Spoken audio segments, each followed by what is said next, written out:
Hey, Vsauce, Michael here. Where are your fingers? Seriously, it's a pretty easy question. You should be able to answer it. But how do you know? How does anyone know anything? You might say, well, I know where my fingers are. I'm looking right at them. Or I can touch them. I can feel them. They're right here. And that's good. Your senses are a great way to learn things. In fact, we have way more than the usual 5 senses we talk about. For instance, your kinesthetic sense, proprioception. This is what the police evaluate during a field sobriety test. It allows you to tell where your fingers and arms and head and legs and your body is all in relation to each other without having to look or touch other things.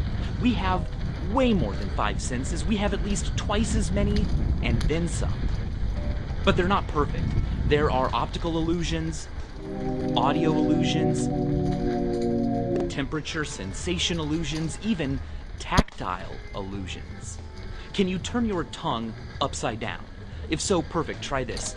Run your finger along the outer edge of the tip of your upside down tongue. Your tongue will be able to feel your finger, but in the wrong place.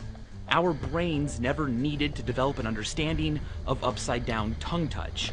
So when you touch the right side of your tongue, when it's flipped over to your left side, you perceive a sensation on the opposite side where your tongue usually is, but isn't when it's upside down.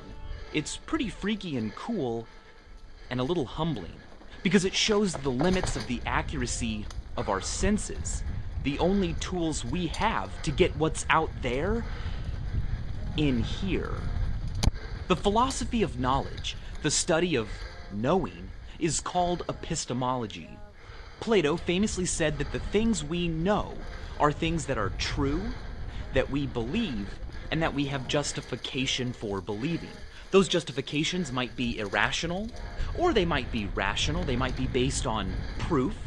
But don't get too confident, because proven is not a synonym for true.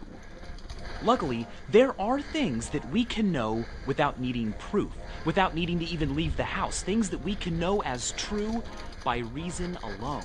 These are things that we know a priori. An example